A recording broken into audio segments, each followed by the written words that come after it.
We can just wait another minute or two and then get started, not to keep people waiting if they were here on time.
Okay, shall we get started, everybody? Welcome, everybody, to the book presentation of a fantastic book by Dr. Iva Vukušić. My name is Uğur Üngör. I'm a professor of Holocaust and Genocide Studies at the NIOD Institute in Amsterdam and the University of Amsterdam. I'm also one of the editors of the Journal of Perpetrator Research. I will be moderating this presentation and discussion today. It's a pleasure to see so many people here. We have a number of really interesting, distinguished scholars and colleagues as well. I look forward to this discussion. Just as a small kind of disclaimer, or as a preface, in the year 2014, I received an NWO grant, the Dutch Research Council, which was on comparative paramilitarism. And Iva was the one who started a PhD in this project with another colleague who worked on Turkish paramilitarism, and it's such a pleasure to see Iva take it from there to here.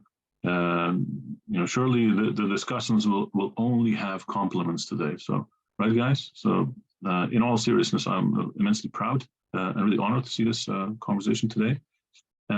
Also, this presentation is part of course, part of the ongoing series New Books in Perpetrator Studies, which is a unique, really unique initiative hosted by Susanne Knittel and Timothy Williams. The Perpetrator Studies Network is an international and interdisciplinary network of scholars and educators whose research and teaching centers on perpetrators and perpetration of genocide, mass killings, and political violence.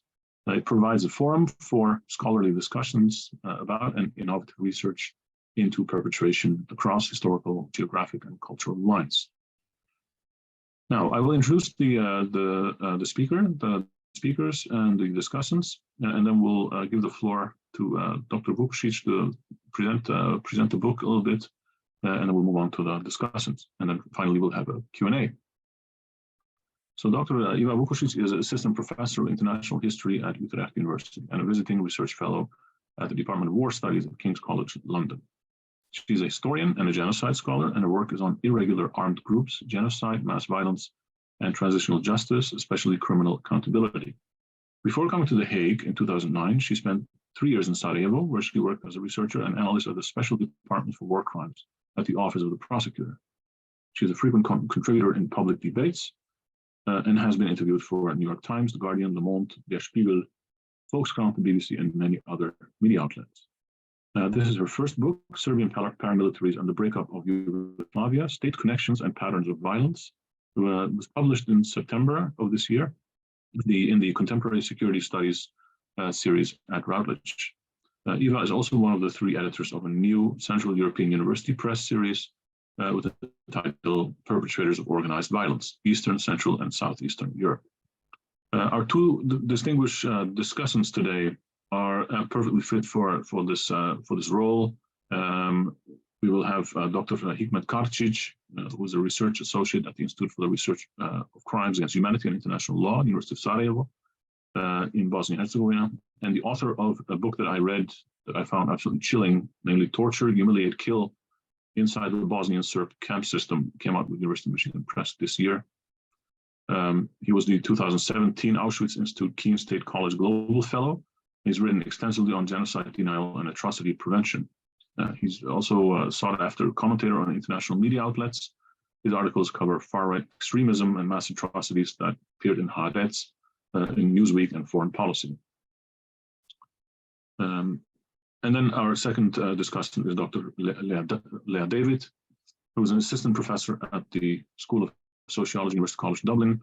Her research interests cover memory, nationalism, human rights, the intersection between the Holocaust and genocide, and conflicts in the former Yugoslav countries and Israel-Palestine. Previously, she held several postdoc fellowships, including Fulbright and the Marie Curie. She published in English, Hebrew, and Serbo-Croatian. Her book, The Past Can't Heal Us, The Dangers of Mandating Memory in the Name of Human Rights, was published 2 years ago with CUP and was awarded honorable mention for 2021 American Sociological Association Sociology of Human Rights Gordon Hirabayashi Award. Both books I've also read, by the way, they were also absolutely terrific. Well, then the floor is yours, Eva. Go ahead. Thank you so much, and thank you for the kind invitation, of course, to Suzanne and to Tim and the Perpetrator Studies Network for hosting this discussion. And it's such a pleasure to see many friends and colleagues, and I think I even see a couple of students, so it's really great to see you all here.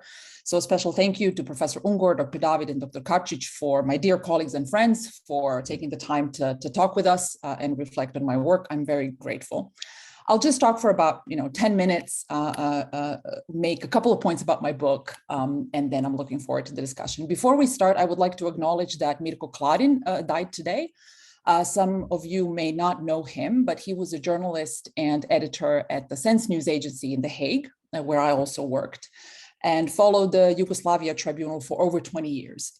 He made such a contribution to war crimes accountability and facing the past in the region, and I just wanted to say that he will be truly missed. Another thing that I want to say before we get to it is that I'm often asked why I decided to focus on Serbian paramilitaries and not, I suppose, all paramilitaries in the breakup of Yugoslavia. By extension, I'm also asked why I focus on these units and not some other ones. So to answer that immediately, I want to make clear, as I do in the book, that paramilitary mobilization was also present on other sides of the war. Some of those units also committed crimes against civilians. Kate Ferguson's book does a bit of that comparative work, where she analyzed units on the Croatian and the Bosnian sides, so to say, so I did not feel compelled to duplicate that effort. Importantly, Serbian units engaged across a larger space for a longer period of time, from Croatia, Bosnia and Herzegovina to Kosovo.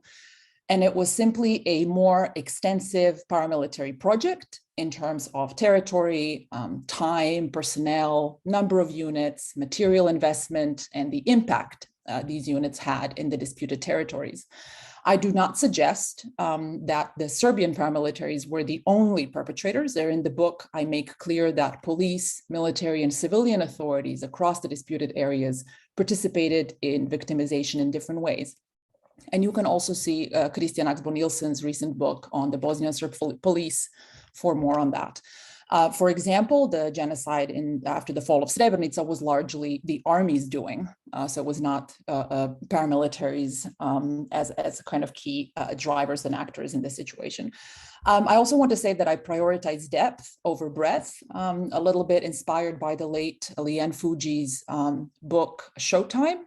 So I talk about some paramilitary units and not all of them. As a matter of practicality, you're going to hear me talk about the acronym ICTY, so International Criminal Tribunal for the former Yugoslavia in The Hague, which closed in 2017. And maybe the mechanism as well. The mechanism refers to the residual mechanism, which is an institution that kind of inherited some of the ICTY's work.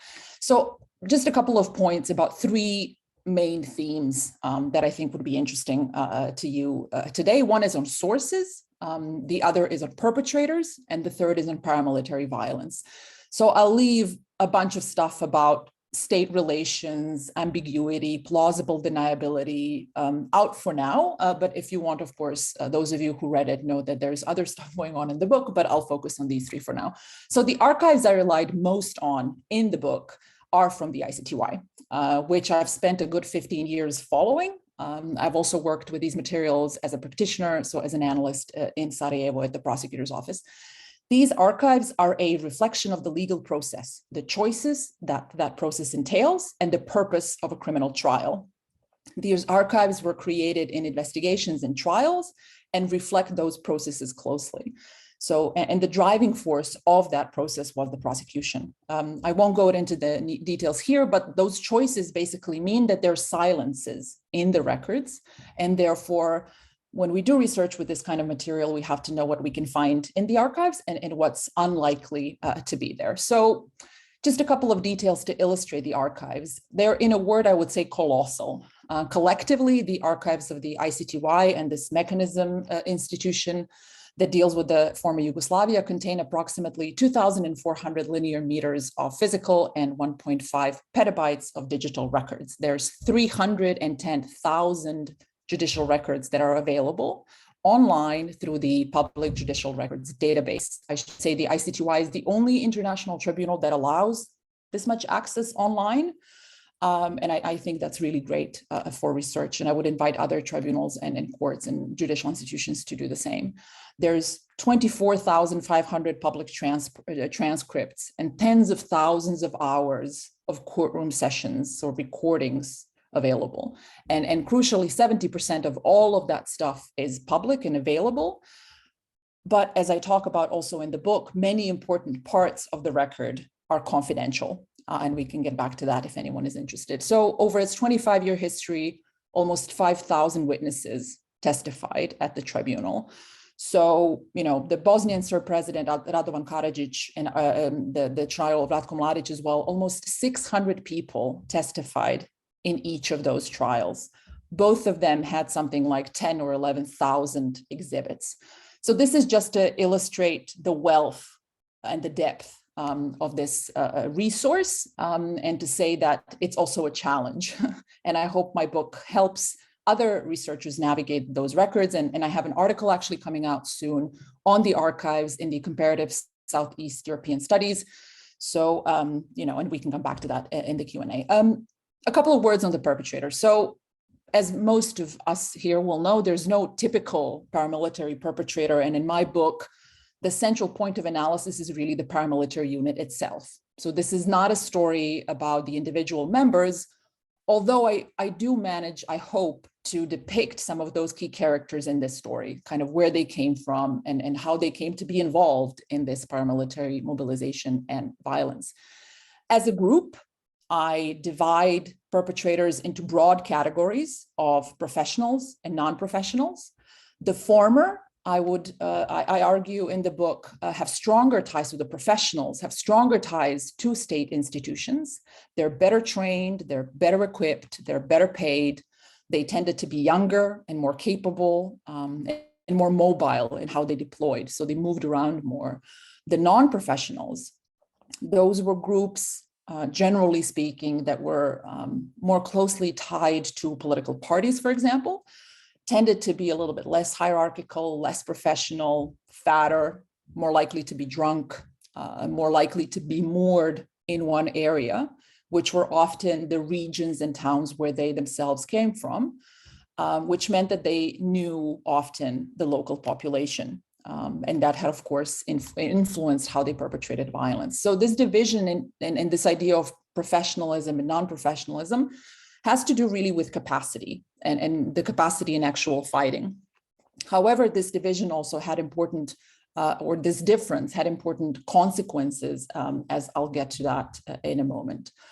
The difference in how the units operated also influenced how they interacted with the military and the civilian authorities and all kinds of other actors on their own side as well. So the professionals were considered elite and they were treated differently. They were simply units of a different order. They behaved more arrogantly and largely remained outside of control of, say, Bosnian Serb authorities. they always had a certain distance and a certain ability to be more independent because of their elite status and their engagement with the highest level of the Serbian state, the sponsorship regime in Belgrade. The professionals worked together with local authorities, but also clashed with them. And they were, as I said, they were feared more and they could get away with more, such as, for example, slapping around politicians and military officers on their own side.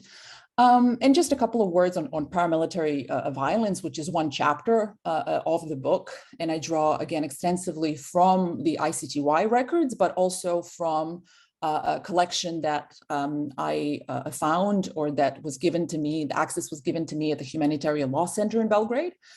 And what I discovered is that different units attacked civilians differently. And this was tied to how these units were set up and operated.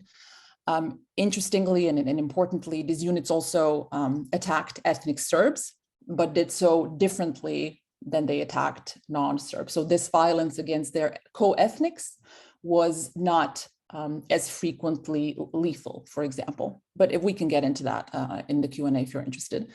I also explore two categories of violence, so to say, instrumental violence versus expressive violence, which we can imagine as what Liane Fuji would say, putting on a show. Instrumental violence was more likely to be perpetrated by professionals. So they would engage in arrests, beatings, killings, detain civilians. They, as I quote in the book, they would shoot you in the head and move on to the next town, while these non-professionals, which tended to have ties with the local communities, tended to be moored in their own town, were often more expressive. They more often knew the victims, as they were locals, as I said, and this gave way to more personal enactments of violence and enactments of resentment, for example, and jealousy, and you know, those kinds of things. And these units tended to take the time to stage violence and kind of produce a broader effect, going beyond the killing of the victim. So this sort of torture and extreme cruelty was more likely to be perpetrated by non-professionals. For example, people who study Bosnia will know, for example, of the yellow wasps and what they did, for example, in a place called Čelopek. So they were literally putting on a show by putting victims on a stage and making violence visible to harm not only victims, but also everyone who survived the event. And you can actually read Hikmet's book, which I think makes an argument that is complementary to that. And just now, finally, on impunity, the fact that there was no serious effort put into accountability and punishment for crimes against non-Serbs further fueled paramilitary violence. And I really present, I think, a solid case for that claim in the book, because there was no consequence for robbing, raping, and beating non-Serbs. It was simply just, you know, the state sending a message that this is fine. So there's a lot more, of course, to say, but in the interest of time, I will stop here and I welcome your questions and comments. Thank you. Thank you very much, Eva. And well, since Hikmet's book was also mentioned here, maybe Hikmet, you could go ahead and be the first discussant. Thank you, Uğur. Thanks to Suzanne and to Timothy for organizing this. And I'd just like to say that in the beginning that it was really a pleasure not only reading Eva's book, but being part of the whole entire process for research. Since we met in 2016, we've been in everyday contact. I mean, people who work on violence in the Balkans don't really have a lot of colleagues with who you can, share information, cross-check evidence and things like that. So Eva was truly a very good friend, and we were writing our book sometime at the same time. So it was very, very helpful for us to go ahead and help out each other. One of the biggest and the most interesting parts for me reading Eva's book is that with the whole entire paramilitary context, into a theoretical framework and using archives which are really large and which can really exhaust people who really go through them.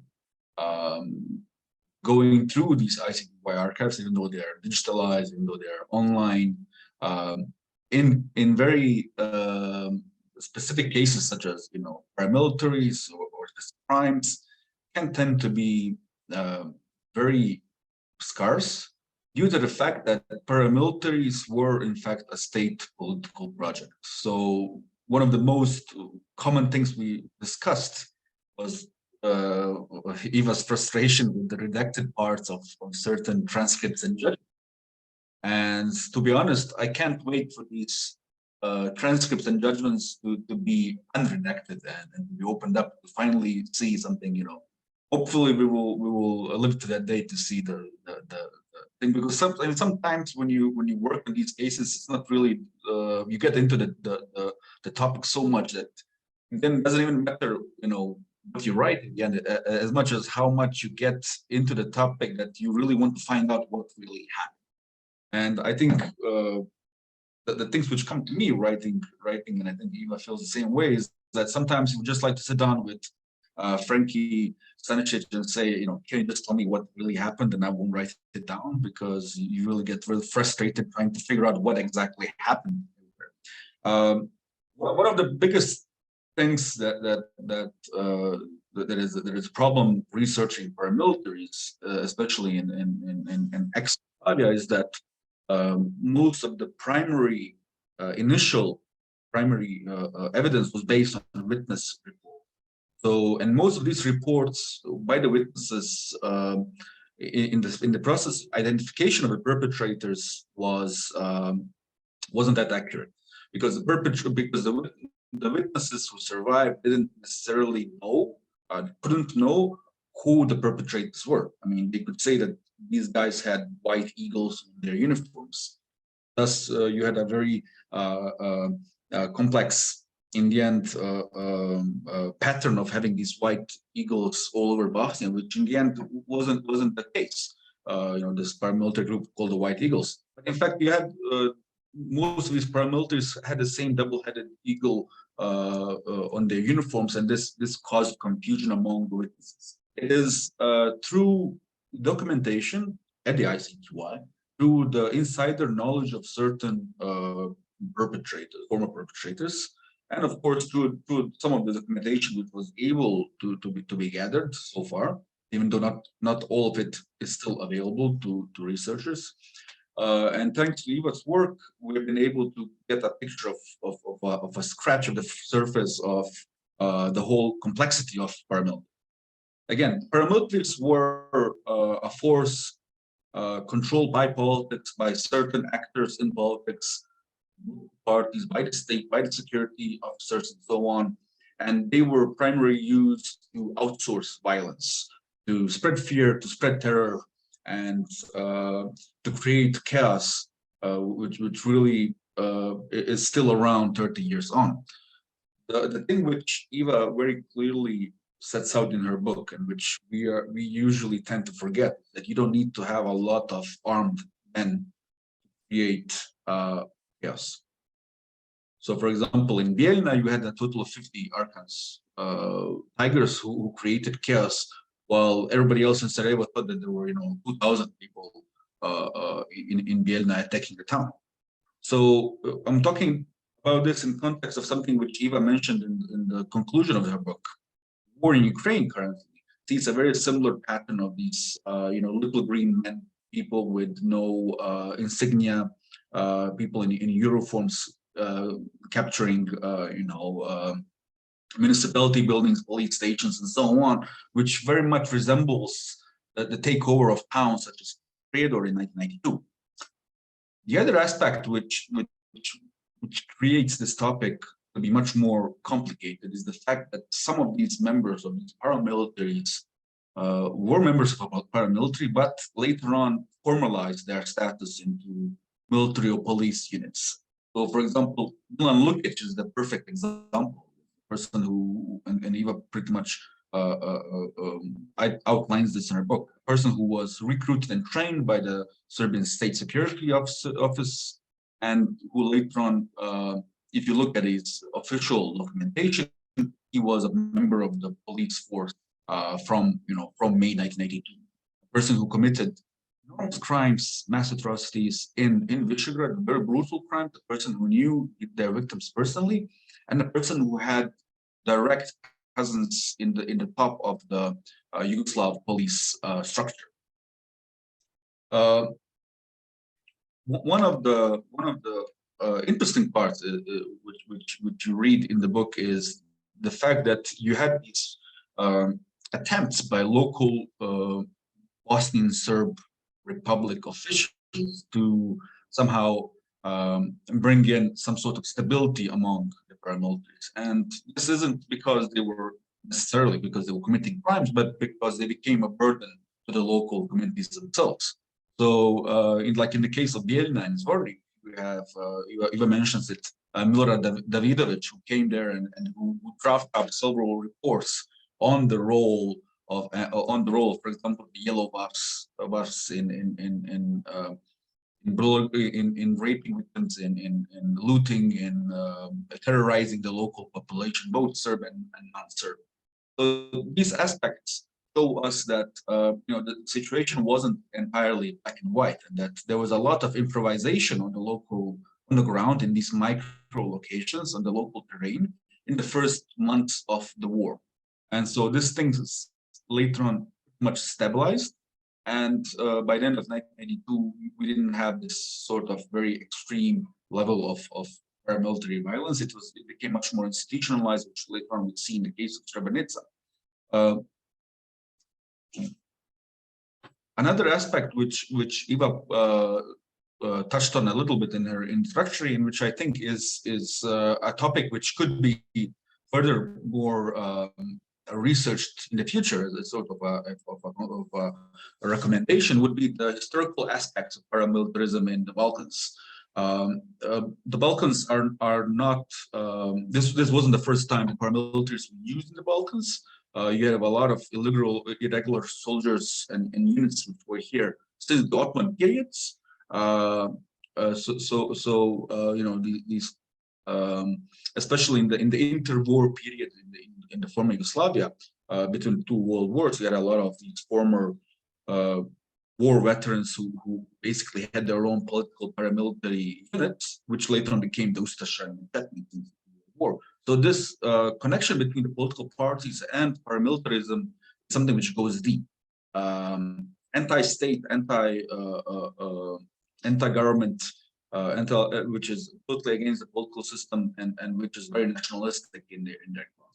So that would be one interesting aspect to cover, maybe sometime in the future. And also another aspect is which is something which Eva mentioned earlier, and this is the comparative aspect of paramilitaries, which will be interesting to see. Of course, there were paramilitaries on all sides in the war in Yugoslavia, the former Yugoslavia, but not in that intensity. And also, as another thing which we see very often is this large nationalism of former paramilitaries in media. So, for example, Vojislav Šešelj, who was one of the leaders of the Serb Radical Party, is today a media star in Serbia, a person who's called on television to discuss different matters of the war in Ukraine or political parties or climate change or whatever, basically. So from a mass, from a perpetrator and from a war criminal, he has become a publicity star and somebody who has normalized violence and violence extremism in that aspect. Two other things which I want to mention, and with that I'll finish this short observation, is the fact that most of these paramilitaries who participated in the violence, such as Slavko Aleksić, one of the commanders of the Chetnik unit in Grbavica, was recently on trial in Sarajevo for hate crimes, for hate speech. because he today is the president of the Chetnik War Veterans Association, and they every year organize celebrations and commemorations in Visegrad.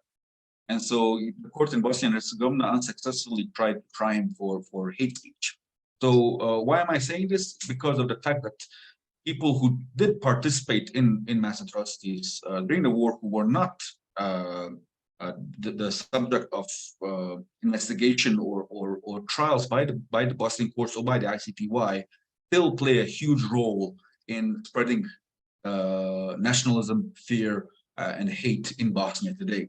The other aspect which I want to mention is the mobility of these former paramilitaries. And Eva mentioned this very famous American Serb, a New Yorker we all know in Bosnia, Zek Novakovic, who it's pretty much very impressive that after so many years he's still active and still not in retirement, because he's been in Bosnia in 1982 and today he's in Ukraine. And if you go to his Facebook profile, you can see him with photographs from 1982 to today. So a person who's very active, who really walks around, who is spreading this sort of knowledge as an older veteran to younger extremists today in Serbia and in Ukraine. So this mobility of this transnational activism is something which definitely we can say has been outsourced from the former Yugoslav wars.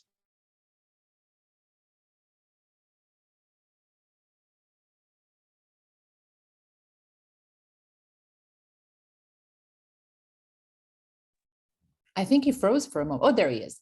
There he is. So basically, the last sentence is that the wars in the former Yugoslavia outsourced a large segment of knowledge on paramilitarism to other war zones in the area such as Ukraine today. Thank you so much. Thank you very much, Hikmet, for your thoughtful comments. Shall we continue immediately with Leah? Go ahead, Leah.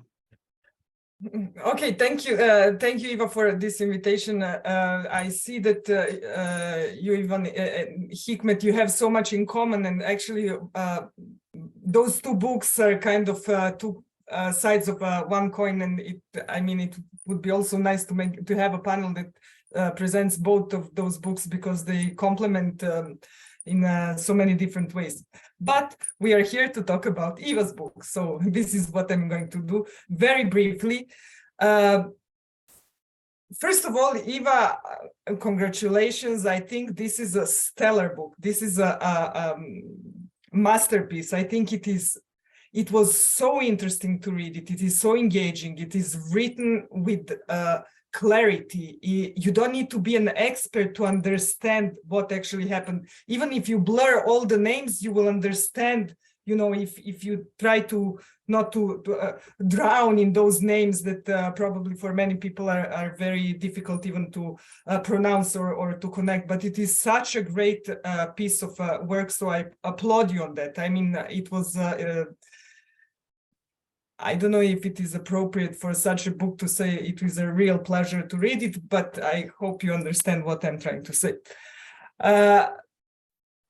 I think and I hope that in future this book is going to be translated in Serbo-Croatian, Bosnian language, but in particular, I think that this book would be very much of use for the Serbian society, because when I was reading this book, there was so many things that fell in place, and I think that even now, 30 years after, there are so many different aspects in the perception of the Serbian society that they still don't understand why certain things happened as they did.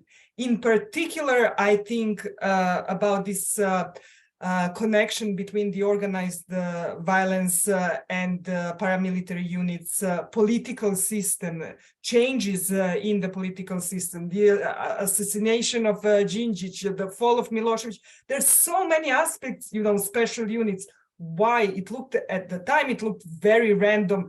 How come that, Milošević precisely at that moment of time suddenly, was taken down. So there were many speculations and many myths are still apparent, and it is ruining the country in a sense that no one knows what actually happened there. So I think that would be really precious for the Serbian society to read this book.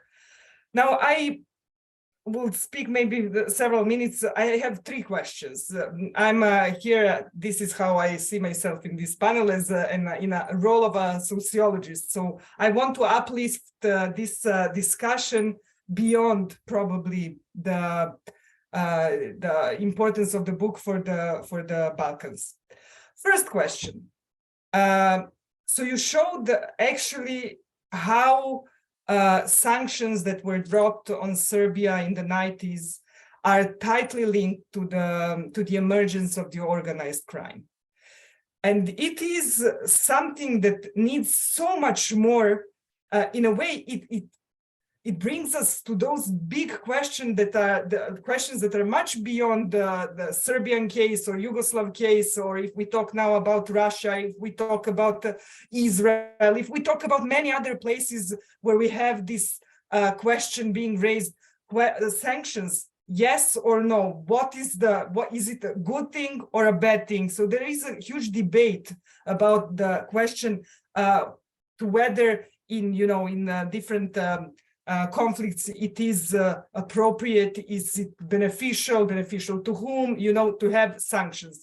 So there are many faces to this question, and it is not an easy answer. So some might benefit from it, some might lose from it, but you see the fact that you made here this clear link with organized crime. I mean, it screams the question to whether those sanctions on Russia are actually appropriate measure to what is happening, because it is directly linked to the emergence of paramilitary units and organized crimes. And so again, I know that I'm throwing away a bit from your research, but I think there is a potential here to say something that is much, much bigger than something that is just related to post-Yugoslav conflict. Second question or a comment, for me, there is a slight missed opportunity in a chapter about typology of violence. I mean, you're completely right about this instrumental and expressive violence. I think it is a great also way to conceptualize it, because you can understand actually what kinds of units did this and what did something else, and also why, to a certain extent. But I think it goes much, much more further with that. For example, there are all kinds of questions that this chapter was, my head was like exploding, or as my daughters would say, it was like this after that chapter, because it is, this relationship between neighbors and strangers. So you mentioned that, but it is still not clear in a theoretical sense whether neighbors are much more prone to do harm to their neighbors, yes or no. So of course it is very difficult to generalize, but there are some patterns here that are emerging. So what is this? So we have professionals and non-professionals. Non-professionals are often from those areas that where they're also committing this violence. So you say, for example, so it is largely performative. Someone has to be seen, so there is an audience, but it is not clear for me who is this audience. It is only the people that are trying to scare, or it is also other units that are trying through that violence, extreme forms of violence, to gain some kind of status. Oh, we are also here. We also want to. They're competing for some kind of entrance into this professional army to get benefits and privileges and status, and so when you don't have other means, you can scream. In that way, it was also interesting for me to think, of course, with the trillions of differences, those non-professional paramilitary units, how they employ violence in very similar way on certain level as terrorist groups, which are also kind of again, because non-professional groups are actually not employed by the state. So we see this rift between non-professionals and the state. There are many things, and then we know that how terrorist groups are actually using terrorist attacks as a channel of communication that is extremely carnivalized, and it is all about seeing this performativity of blood and you know, shock is very important to hear. But again, just to go back, violence, audience, who is this audience? So I think there is much more to be said about this.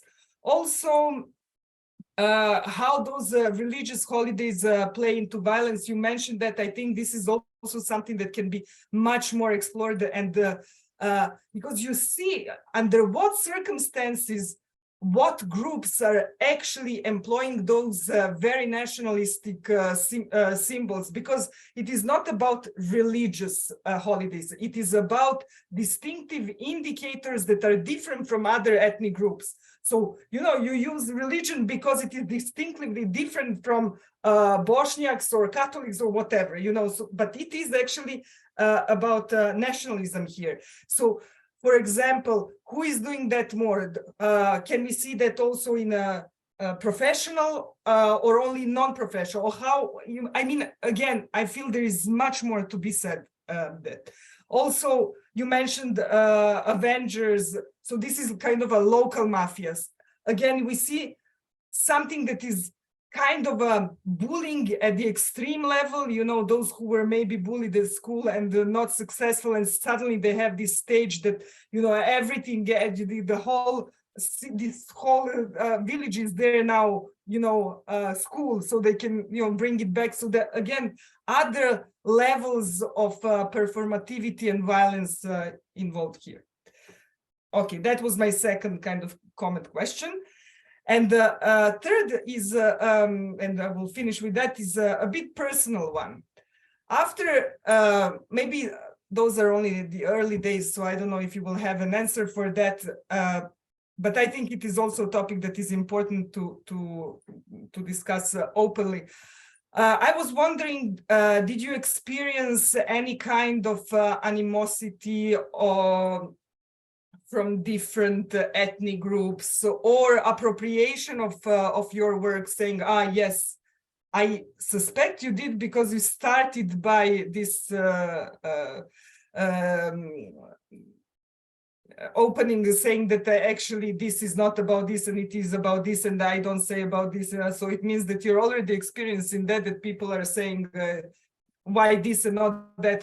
But okay, that is a level of academic discussion. I was thinking, like, have you experienced now, for example, people calling you from different nationalist right-wing parties, appropriating your work or saying terrible things?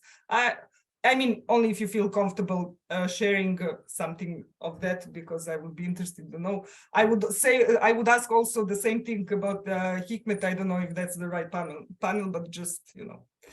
So yeah, excellent book. Go buy this book and read it. I mean, it is, I don't know if it's okay to say great Christmas gift, but you know, something like to read on a hangover stage of your holiday. Okay, thank you. Thank you, Leah. Those are two terrific suggestions, I think, to read this as a hangover. I once bought a book on the Armenian genocide, and it was right before Christmas. I was going to read it over the break. And then I brought it to the register, and the woman at the register said, "Is it a present?" And I said, "What do you think?" Of course. So anyway, that's thank you for those terrific comments.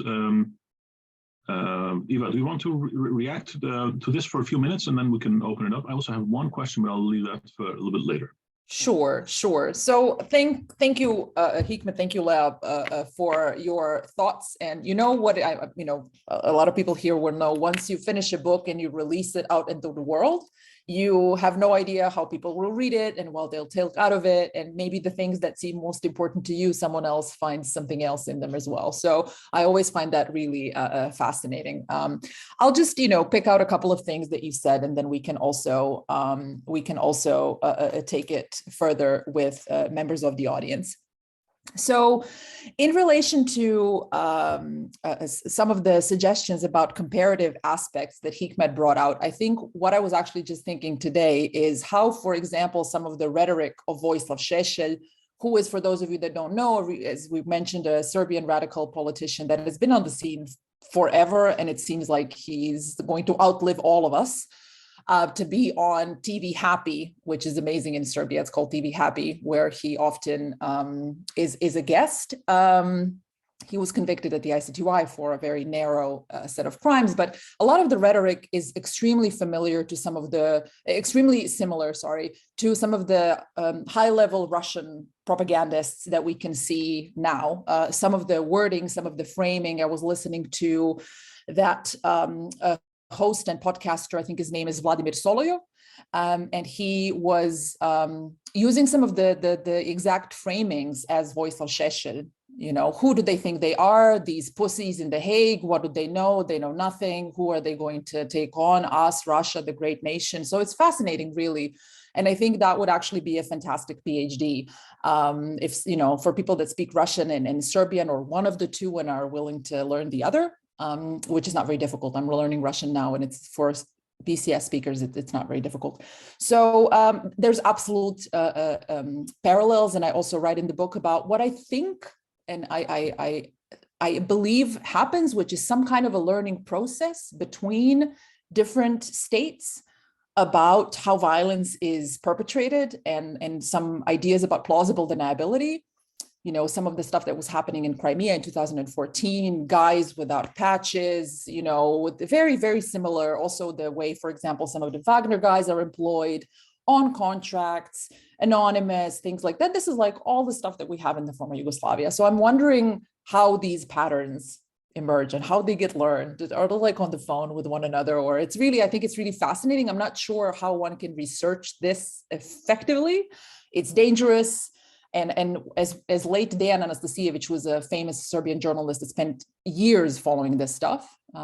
He said to me one time, those that know don't talk, and those that talk don't know, in the Serbian context. So a lot of the people that really know stuff are quiet about it, and don't give interviews and don't. So it's really, really difficult to research. And Uğur has written about it himself, so he knows very well about it. Now, also one thing on the point of sanctions, very good point. I don't know very much about sanctions as a tool, but my understanding is that in the last years and decades, what has been developing is a more precise way of trying to target individuals as opposed to broad categories of society. But it's absolutely true. The sanctions and the sanctions busting as an organized crime activity absolutely fueled paramilitarism because it was profitable, and they, you know, had a lot to gain from it. So if you took that out of the equation, what the consequences would be is a good thing to think about. As for the contributions, Lea, that you were making about violence against neighbors and who is the audience, I think it's an absolutely fascinating question. I absolutely support it. My issues here were two. One is the silences of the record. The trials don't go into some of that stuff. So that was just kind of difficult to dig up out of that. I think there are probably ways around it with, you know, a person, for example, who would have some kind of psychology background, potentially going to try to interview people in the region.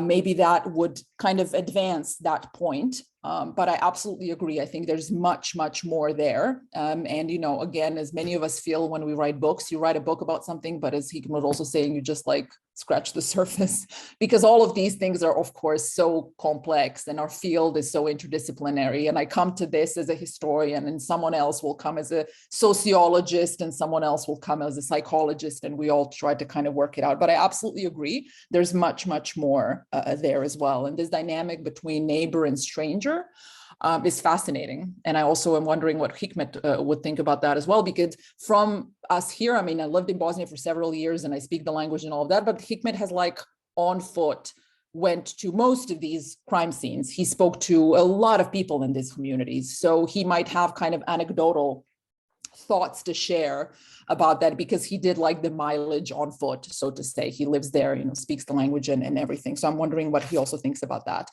And finally, on experiencing kind of how the book is going in the sort of the local, the different areas of the former Yugoslavia, what I was actually both, I mean, it's totally expected, but one is to sort of have a certain a backlash potentially in Serbia, but I'm not super afraid of that because some of the stuff that I'm saying, Dejan Anastasijević said 20 years ago, or Filip Švarm said in his documentary about the unit called Jedinica, which I think is an amazing documentary, a 3-part thing. If you speak the local language, watch it. It's incredible. 15 years after, it still holds water, as we would say in BCS. So I think some of the other stuff about exactly the mechanisms of plausible deniability, maybe people don't know very much about, or like or for example, I think some of the dynamics after the end of the war in Bosnia and then through the fall of Milošević from power and the relationship with the Đinđić government, I think that's maybe a little bit more new, so to say. That's my sense. But I'm going to have a launch next spring. The Humanitarian Law Fund asked me to come to Belgrade, so we'll see. But, you know, whatever I might experience, Nataša Kandić had it 1,000 times more for 30 years, so I'll be fine. And just a final point here, I was actually a little bit nervous of being taken on board by Croatian nationalists, because even though I don't identify as a Croatian lady, I am one. I am from Croatia. When I speak the local language, I sound like I'm from Zagreb. So I was afraid that I was going to be like, look at this Croat, good job. She's writing about all these Serb Chetniks. It's, you know, good job. And so I'm kind of a little bit cautious about who I give interviews to in Croatia. I don't talk to everyone. And I also use small signs of things. For example, Hikmet and Lea will know the term homeland war, Domovinski rat. I don't use it. And it's the words that people use in Croatia to talk about the war. So this is my way of saying I talk about the war in Croatia, or something like so, a more neutral, non-emotional category. So with it, I hope to signal, hey, nationalist guys, I'm not with you. I'll just be. I'm not here representing Croatia. I'm not here being a Croat. So in those ways, I try to have a certain distance, and I really have no interest in being someone's, you know, Croat doing a book about those awful Serbs. So I really put an effort into like words and kind of how I speak to try to distance myself from that. But yeah, I'll stop here. But these were really, really great comments, and I'm more than happy to hear your responses, Uğur's questions, and everyone else. I'm absolutely delighted to hear thoughts. Thank you. Okay, thank you, Eva. Well, obviously, this is not like a PhD defense where you ask the discussants, you know, were your questions satisfied? But I'm pretty sure they were. But if you, Lea and Hikmet, if you have a very short comment or reaction, then speak now or forever hold your silence. I want to speak. Not silence. Not silence. No, but very briefly, Eva, I just think that it might happen contrary from what you expect, that actually for a wider audience in Serbia, this book is going to be a huge relief, because it explains how they became implicated subject in something they didn't want to be. So, you know, all those things are happening, but actually it's not about them. It's not about those, you know, people. It is about units. It is about those. So in many ways, I read it as a road to sanity. So I'm optimistic about it. But that's it. Thank you. That's so interesting to hear. Thanks. Just one small comment.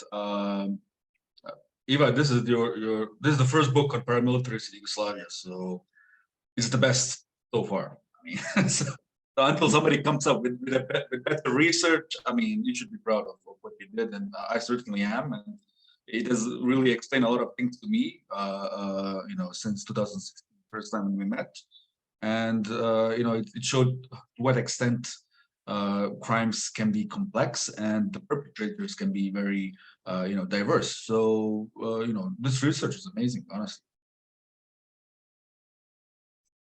Thank you, Hikmet. I told you there was going to be mostly compliments, but yes. It's very sweet to hear. I really like hearing. Thanks, guys. Great. I'll keep my question for now to myself because we already have people who want to ask questions. If you want to ask a question, please put the reactions, raise hand, and I will give you the floor. Introduce yourself briefly and ask your question. And our first question is Sandra Grulic. Go ahead. Thank you. Can you hear me well? Okay, thank you. Thank you, Eva. I really enjoyed this book, and thank you, Hikmet, for your book. I'm a third-year PhD student in Holocaust and Genocide Studies, so this helps me a lot put my studies in context, and I'm with Clark University. I did have a comment and a question, well, kind of like two questions that are interrelated, but I am doing a micro-historical study, so these sort of like relationships between neighbors and strangers is essentially what I'm focusing on. And I think this also ties with the audience question, who was the audience? And to me, it seems like it really depends what locality you're looking at, who the audience was. If you're looking at a small locality, which is what I'm studying, you're really looking at show off among, basically, or between Serbs and also threatening the non-Serbs in the area. But it's also interesting how these, at least in my study, because I am doing microhistorical, so I'm engaged in interviewing and a lot of the social psychology and analyzing these types of behaviors. But it's what's interesting to me is that you find these individuals who are sort of like in and out, they're in a paramilitary unit, but then, one day they're violent against a non-Serb, and then tomorrow they have a drink with their Muslim neighbor and, have sort of a say of, if all Muslims were like you, that would be great, So it's really fluid. This identity is actually quite fascinating and sort of like what I'm engaged in, but in studying.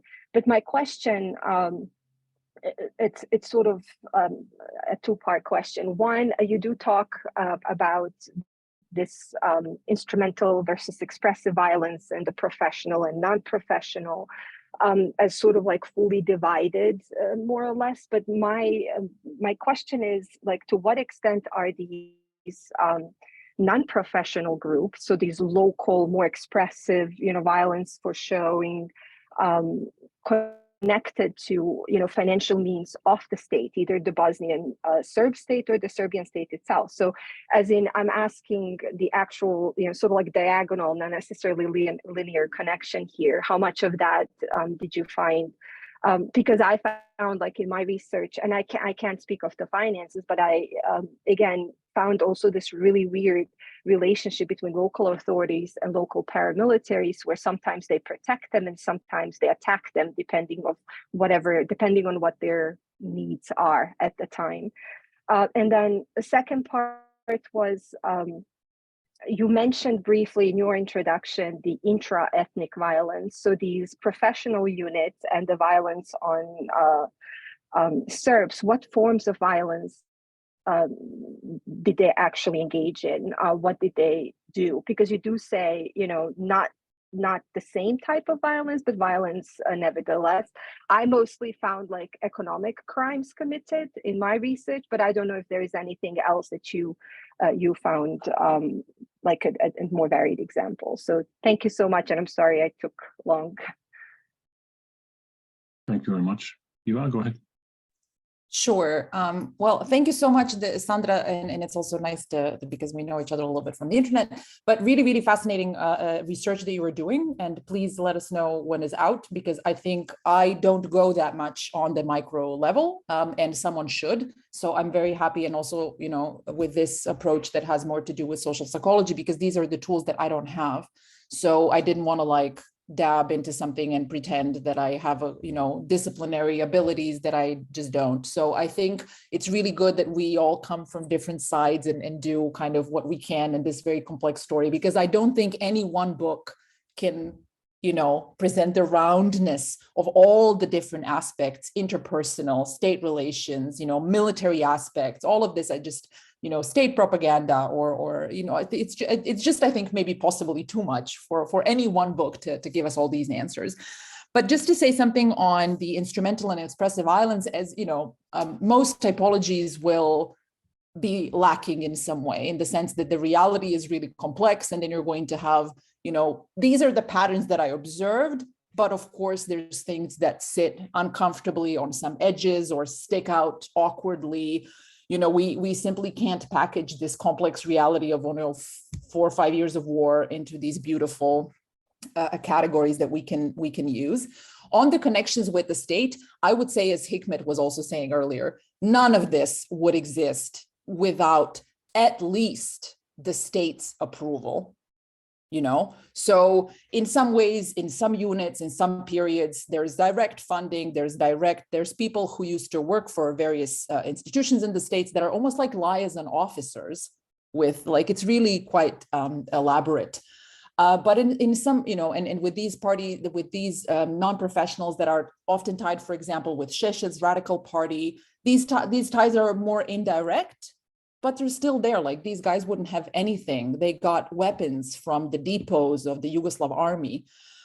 These guys, you know, if you're going from Serbia to Bosnia, there's like a crossing, there's bridges where state institutions and the police sit, like they lift, you know, the fence, and then you can go through. So the state, of course, knew, and these reports, the military reports and the stuff that I was reading, they knew who was where, they knew where they were moving and all of that. So even in cases where the state is not directly involved, the state is there, and none of this would exist without the state, without the state's approval, or at least, you know, the authorities kind of turning their head around. As far as the violence against their own kind of ethnic kin, there's more examples. One example, I think, is what you were also mentioning. A lot of the stuff was influenced by economic interests. Often when wealthier Bosniaks and Croats were, you know, looted and chased out of town or imprisoned and killed, the next in line would be, you know, maybe a Serb dentist or a lawyer or something like that. Maybe someone who said something a year ago in some meeting that you didn't like, where you could say, oh, he's helping the Muslims, you know, or something like that. So there were those kinds of things. And one example that I deal with in the book, and I'll finish with this, is from 1995. So the Republika Srpska Krajina in Croatia is collapsing. And what happens is that a lot of the Serbs move from that area that is now being taken by Croatia, and they're moving towards Serbia. And a lot of these people are being basically abducted and sent, refugees, so against international law, sent to fight a losing war, sent as, you know, just meat to die there defending a project that the regime is not supporting anymore. So what is different here is that this violence was, and these people are abducted, sent to camps, beaten, you know, subdued, and then kind of sent to fight this losing war. So here the purpose is not killing or expulsion. The purpose is sort of humiliation and submission. The numbers of these people are much fewer. So here we're talking about hundreds and not thousands. And it's just not as deadly. There's still, I think, 50 or so people who were abducted like that and sent into the war that are still missing. But it was hundreds, or, you know, 1,000. It wasn't 50,000 people. So, but there was violence against Serbs as well. And I think this is something that is also important to know, that the violence was different, but it was also there. Thank you, Val. Well, anybody else or some questions or comments, clarifications? If not, I do have a question. Yeah, maybe one question, Eva, is, you know, after having done all this research, and it's going to be like many years, 8 years ago, basically, and you already mentioned, and I'm happy that that happened, actually, that the connection with other cases, like, you know, Russia and Ukraine is one, but then there's a global history of paramilitarism, etc. I was wondering, how do you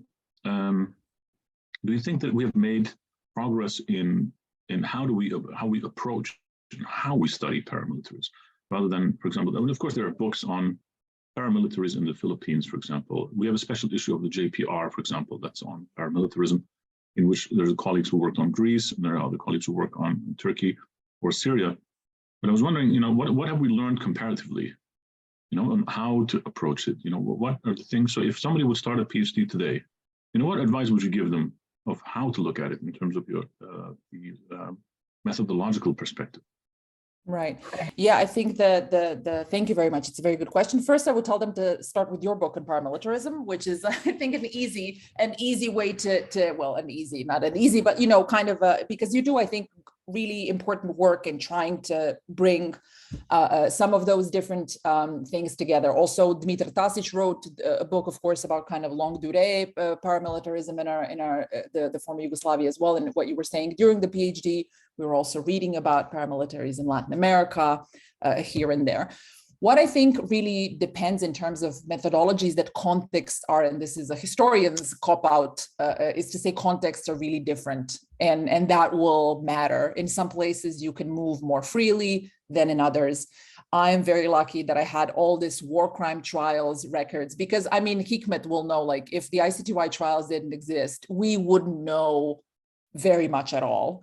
So in this way, I have a methodological, so to say, or a research advantage in relation to someone studying paramilitaries in a context where, you know, an active war is taking place is also a completely different ball game. So I think it would be really, really important to always consider what is the context that you are in and what are your possibilities and how much risk you can tolerate, you know, and kind of, because I think some people will be more flexible in that regard, maybe than some others. And here, of course, it comes down to our own privileges, who has the money and the ability and to enter countries and get visas and travel and all of that. So I think that would, I guess, be my starting point. But what I think one really cool key question and something that I would like to see come out of my book is some effort to try to study these learning processes, because I really find it fascinating. Like, how can it be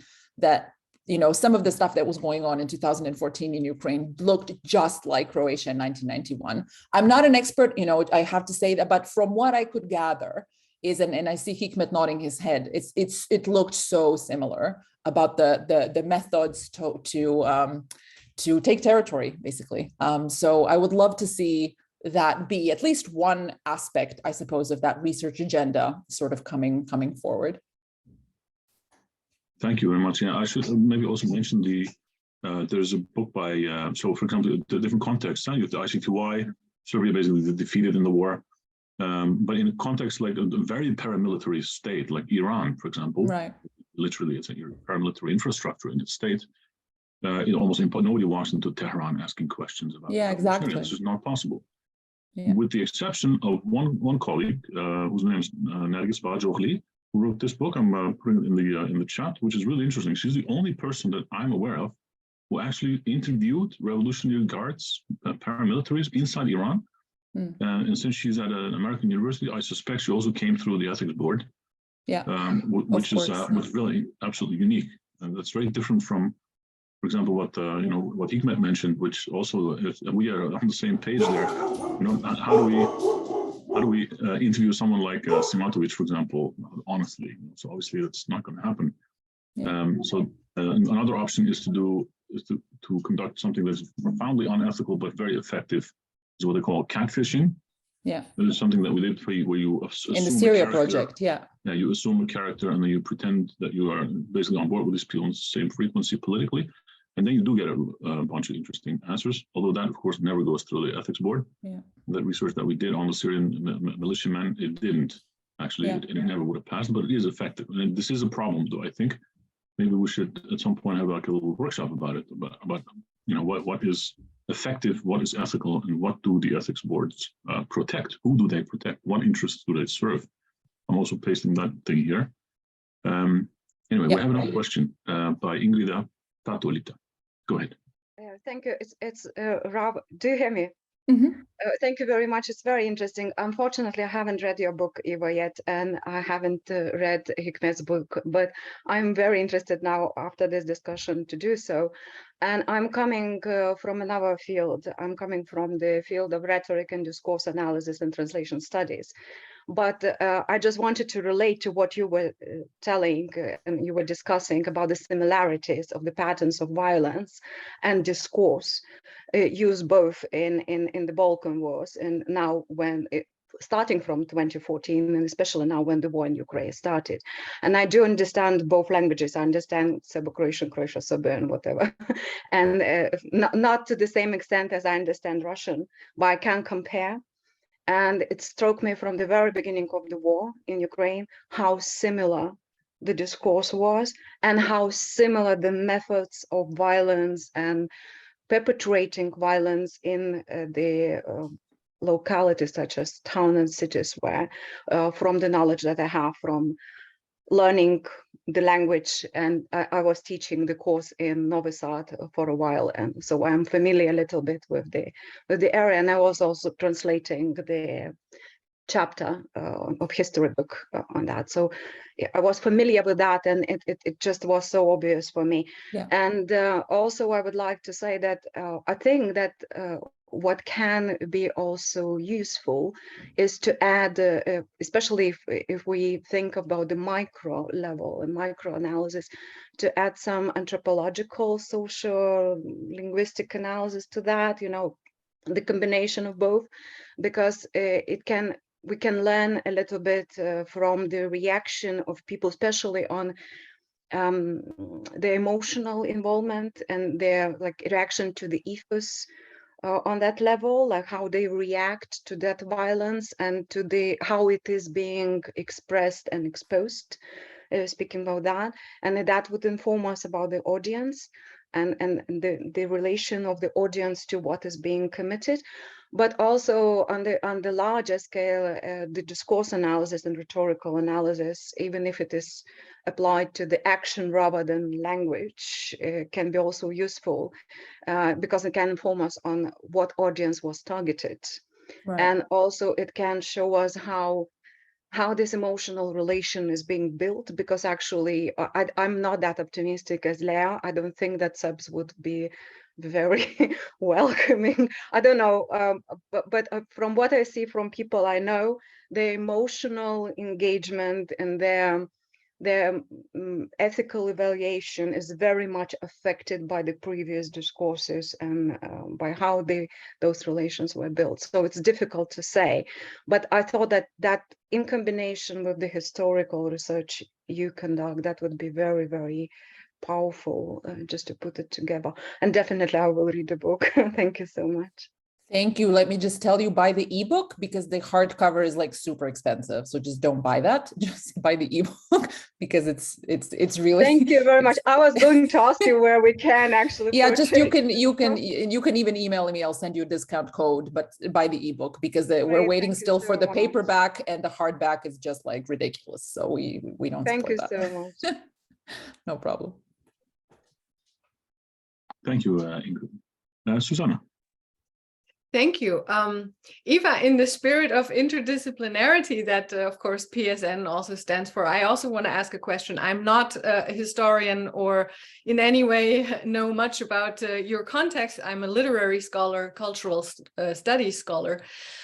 But I was thinking about when you were talking about how forms of violence travel between different groups, and especially the kind of violence that you also call show violence, right? I was thinking immediately of the role that popular culture and movies especially play in this kind of traveling violence, I guess, and forms of violence.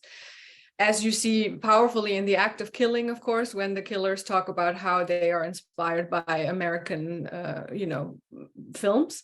So I'm not sure if this is something right, because you, of course, work with other sources, and you may not even, your sources may not give any insight into this, but maybe you still have, something that to say about this. If this played a role, what kind of role it could possibly have played, I'd just be very curious. Right.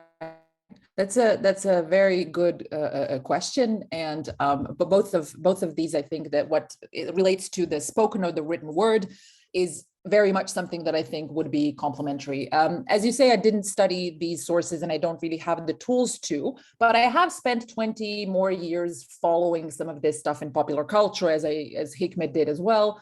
What I find absolutely fascinating is the continual kind of obsession almost with some of these guys individually, like Arkan, this one kind of mobster slash politician slash murderer slash popular star who was also married to a giant pop star singer, but also some other ones like Milorad Lemitlegia, the guy who was in one of these units and then involved in the murder of the prime minister.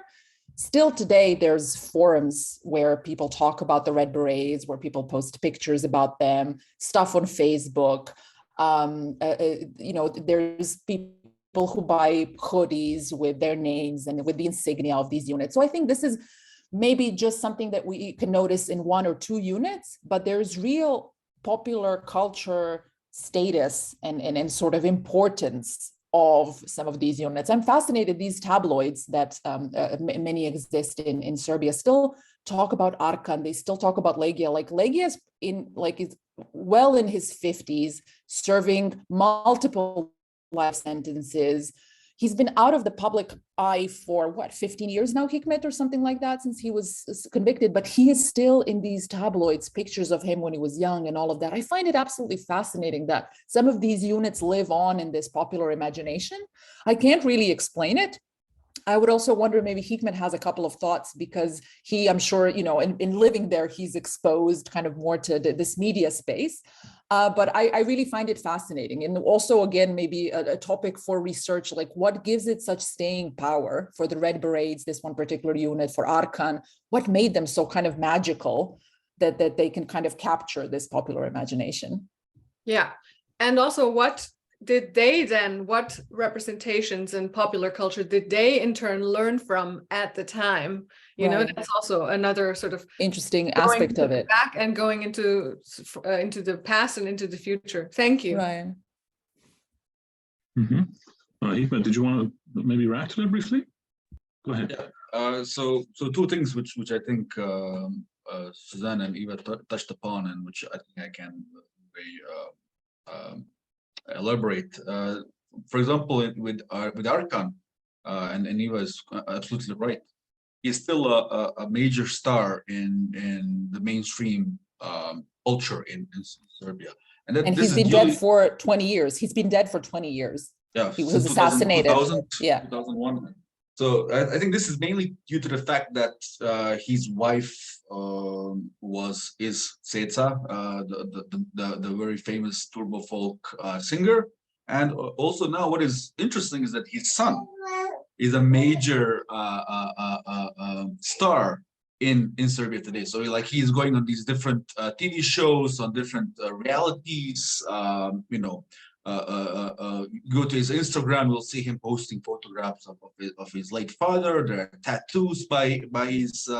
He's basically a small young Arkan with the same group of people holding uniforms and things like that. Another thing is that even and this may be something which was mentioned earlier.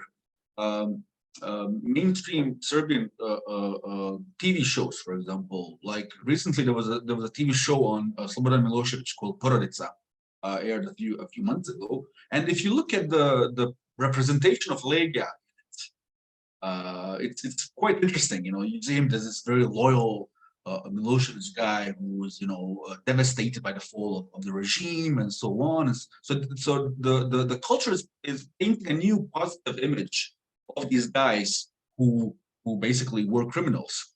And one of the most famous songs, rap songs, which still exist today, which you can even hear in cafes in Sarajevo, is by Beogradski Sindikat, which is called Zaštićeni svjedok, I think, or just svjedok, which means witness.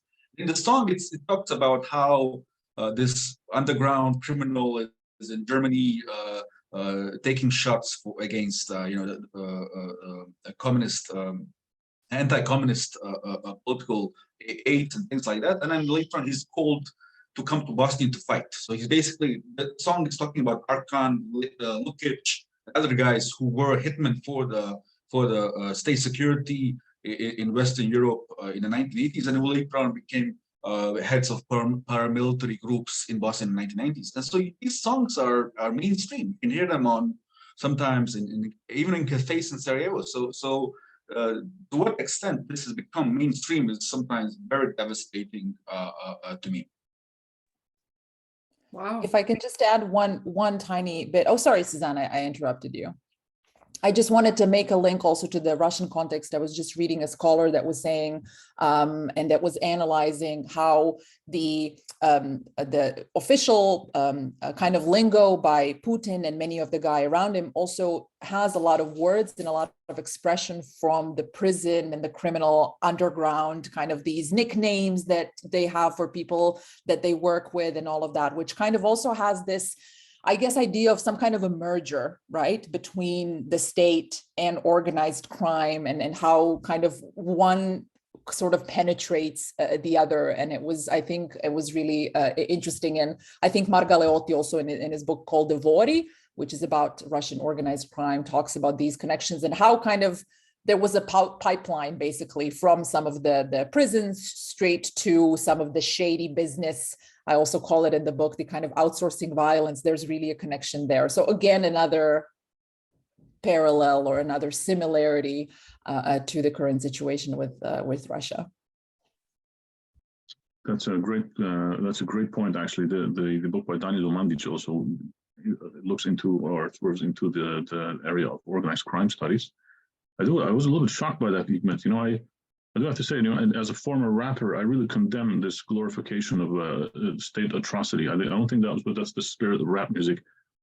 But that's beside the point. There's also a famous Syrian rapper who was a pro-Assad, who himself was a paramilitary. Then when the conflict ended, then he became a rapper. And now he's basically spouting pro-Assad propaganda, including glorification of the militias. His name is Volcano MC, in case you're interested in looking at some of the garbage that's being spouted there. We have a few minutes left, maybe time for one more question.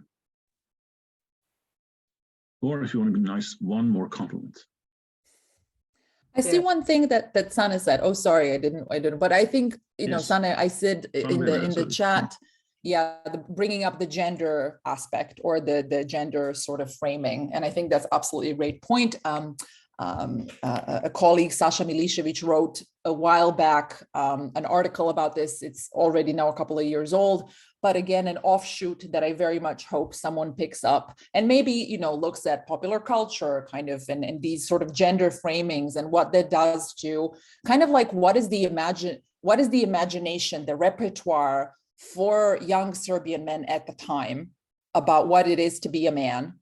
I think this gender analysis is absolutely would be very well fitted for that. So I just wanted to say a very good point, Sana. Thank you. Okay. Well, thank you very much. I think that's a nice kind of natural conclusion of a really terrific book presentation. I want to thank everybody for their input. Before we say goodbye, there is a new book series going on at Central European University. Yes, I would like to just take 1 minute, if that's okay. Go ahead. to pitch it, because this is a good place to do so, of course, because the network gathers people that are interested in this kind of stuff. And, you know, so please tell your friends, submit your own work. We have a new series. I'm one of the 3 editors. It just started a couple of months ago. It's called Perpetrators of Organized Violence, Eastern, Central, and Southeastern Europe. I'm one of the editors with Dr. Weronika Grzebalska from the Polish Academy of Sciences and Dr. Waitman Bjorn from Northumbria University in the UK. So I will now post something in the chat if I can, and then you will be able to see it. But basically, we're just getting started, and we would love to, the description is on the link, but we would love to welcome your proposals. We are very interested in perpetration in this region of the world, and we're hoping that we're going to receive a lot of proposals. So, you know, tell your friends. Yes, and putting your applications there. Considering the topic and the theme and the region, there's going to be hopefully lots of interest. Okay, before we close, final point, the next book launch of the book series is going to be Alexander Hinton. His book Anthropological Witness will be launched on 19 January. And Hikmet Karčić's book will be launched on the 23rd of March. I'm very much looking forward to both of these as well. Thank you everybody for coming. Have a great evening or afternoon, depending where you are, and also have a nice holiday break.